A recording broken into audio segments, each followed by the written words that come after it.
سلامونه. آیا تر ننه مو چرګ په لاس کې نیول دي؟ فاضل جوسه په دې اختر کې دا خبرې کول. دوستانو تاسو وینئ چې د چرګ د سر ثابته پاته کېدل د هغه د ژوند لپاره ډیر مهم دي، په دې خاطر چې لیدل اسانه وکړي، توازن یې برابري او دانه اسانه پیدا کړي. د چرګ سر تقریبا د سترګې 300 درجې زاویه ویني. نو کله چې چرګ زغلي، کله چې تاسو چرګ په لاس کې ونیسئ یوې بلې خواته ښوروئ، نو د چرګ د سر حرکت نه شوري، د بدن حرکت یې شوري.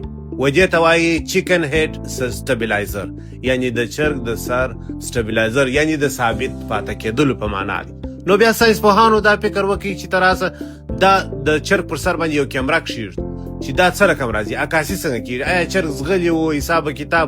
نو بیا کله چې دوی دا کیمره د چرګ پر سر باندې کښېدوله، نو چې ویې کتل په کښتۍ کې کښېنوي، نو هسې خطا کړي دي. د هلیکوپټر څخه لاندې د ځمکې ته راتاکېدو پر مهال یې هم چرګ د ځانه سره وړي و، پر سر یې کیمره ورېښوه. دغه رقم نورې معاملې موټرسایکل مسابقې و، حساب کتاب یې جوړ کړی و.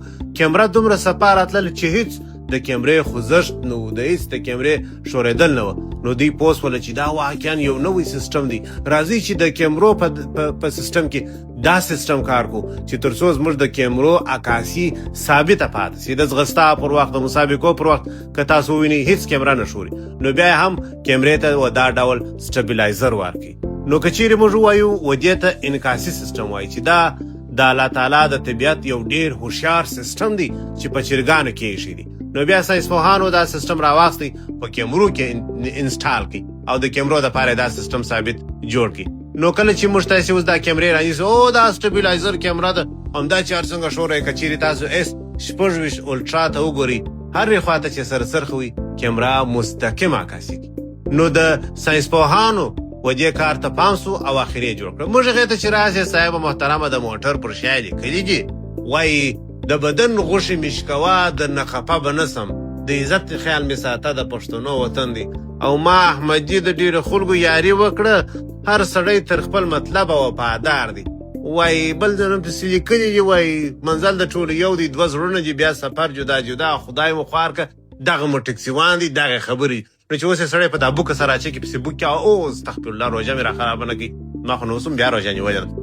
نو دغه رقم حساب و کتاب یې جوړ کړی دی. دا زموږ ته خلکو یو چا د موټرسایکل پر شا لیکلي، که در تاسو ونیم به نه، یا بل یو جشت، یا بل عریفان. موږ هغه یا عریفان لري، یا دشمنان لري، یا باټیکان یا عزت غواړي، یا داسې لینې بسته کړي.